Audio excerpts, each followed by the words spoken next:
Assalamualaikum warahmatullahi wabarakatuh.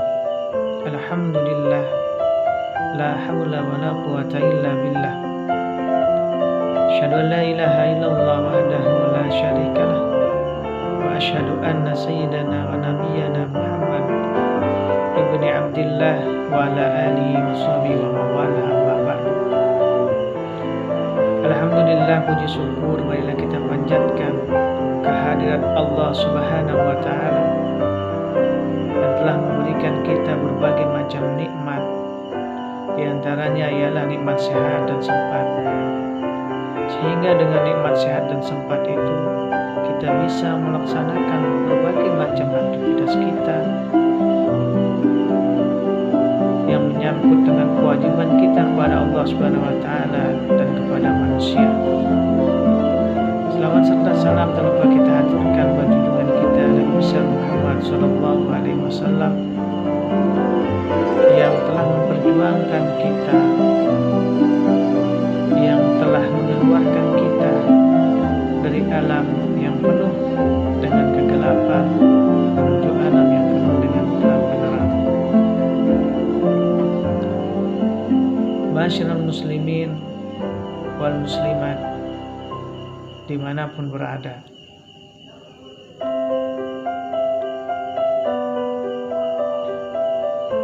di zaman yang serba modern ini yang ditandai dengan kemajuan iptek, ilmu pengetahuan dan teknologi, telah menimbulkan berbagai macam konsekuensi, baik itu konsekuensi negatif dan positif. Adapun yang ditimbulkan dari kemajuan ilmu pengetahuan dan teknologi ini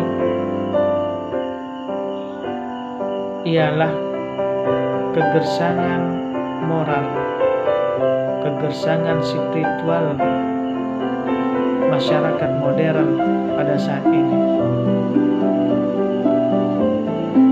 Untuk mengobati kegersangan tersebut, maka tasawuf hadir di tengah-tengah kita untuk memberikan solusi dan terapi terhadap kegersangan atau terhadap problem-problem yang dihadapi masyarakat modern saat ini. Tasawuf secara bahasa atau secara etimologi terdapat banyak pendapat. Di antaranya ialah tasawuf berasal dari kata sofa yang artinya bersih, suci atau murni. Dan ada juga yang mengatakan bahwa tasawuf berasal dari kata sof yang artinya baris.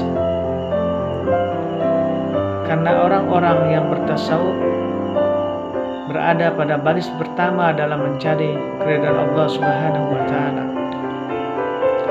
Sementara pendapat lain mengatakan bahwa tasawuf berasal dari kata suf yang artinya bulu domba.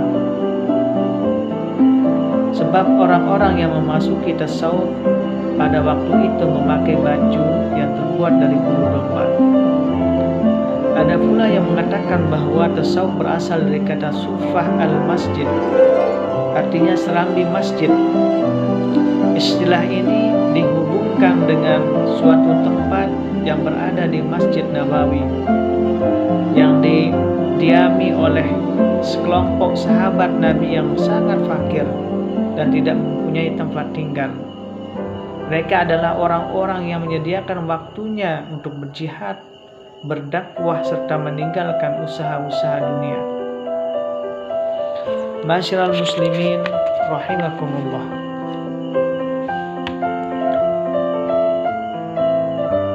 Adapun pengertian dari segi istilah atau pendapat para ahli amat tergantung kepada sudut pandang yang digunakannya. Masing-masing selama ini ada 3 sudut pandang. yang digunakan para ahli tasawuf dalam mendefinisikannya. Yang pertama ialah sudut pandang manusia sebagai makhluk yang terbatas. Manusia sebagai makhluk yang terbatas, sebagai makhluk yang bertuhan. Jika dilihat dari sudut pandang manusia sebagai makhluk yang terbatas, maka tasawuf dapat didefinisikan sebagai upaya menyucikan diri dengan cara menjauhi pengaruh kehidupan dunia dan memusatkan perhatiannya kepada Allah Subhanahu wa Ta'ala. Selanjutnya, jika sudut pandang yang digunakan manusia sebagai makhluk yang harus berjuang, maka tasawuf dapat didefinisikan sebagai upaya untuk memperindah diri dengan akhlak yang bersumber dari ajaran agama yang dalam rangka mendekatkan diri kepada Allah Subhanahu wa Ta'ala. Dan jika sudut pandang yang digunakan manusia sebagai makhluk yang bertuhan, maka tasawuf dapat didefinisikan sebagai kesadaran fitrah ketuhanan yang dapat mengarahkan jiwa agar tertuju kepada kegiatan-kegiatan yang menghubungkan manusia dengan Tuhan. Dari beberapa uraian di atas dapat kita simpulkan bahwa tasawuf itu adalah sikap jiwa atau mental yang selalu memelihara diri dari berbuat dosa dan maksiat, serta berupaya untuk melatih jiwa dengan berbagai kegiatan yang membebaskan dirinya dari pengaruh kehidupan dunia, sehingga tercermin akhlak yang mulia dan dekat kepada Allah Subhanahu wa Ta'ala. Sedangkan hakikat tasawuf ialah tasfiyatul qalbi an sifatihi mazmumah, yang berarti membersihkan. Tazkiyatul qalbi an sifatil mazmumah, yang berarti membersihkan hati dari sifat-sifat tercela. Oleh karena itu, yang menjadi sasaran tasawuf ialah hati atau jiwa manusia. Masyiral muslimin rahimakumullah. Untuk itu, tasawuf di era globalisasi ini sangat berperan untuk kita mensucikan jiwa agar jiwa kita sehat. Ada sebuah ungkapan atau bisa dikatakan jargon yang cukup dikenal yang mengatakan bahwa di dalam badan yang sehat terdapat jiwa yang kuat. Jargon ini tidak hanya sekedar seruan tanpa aksi, tetapi benar-benar dilaksanakan oleh pemerintah dan memerintahkan seluruh instansi pemerintahan, baik departemen pemerintahan, sekolah kepolisian, TNI, maupun instansi lainnya untuk melaksanakan olahraga minimal 1 kali dalam seminggu. Namun apa hasilnya? Sehatkah badan kita? Sehatkah jiwa kita? Ternyata tidak. Kenyataan yang terjadi justru jiwa kita saat ini tengah sakit kronis dengan banyaknya pelanggaran HAM, merebaknya KKN di hampir semua instansi, banyaknya pembunuhan, dirampasnya hak-hak rakyat dan uang rakyat untuk kepentingan sesaat. Sebenarnya apa yang lebih tidak sehat? Yang lebih tidak sehat adalah jiwa kita.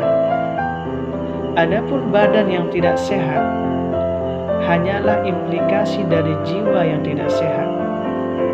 Seharusnya yang pertama kali diolahragakan ialah jiwanya.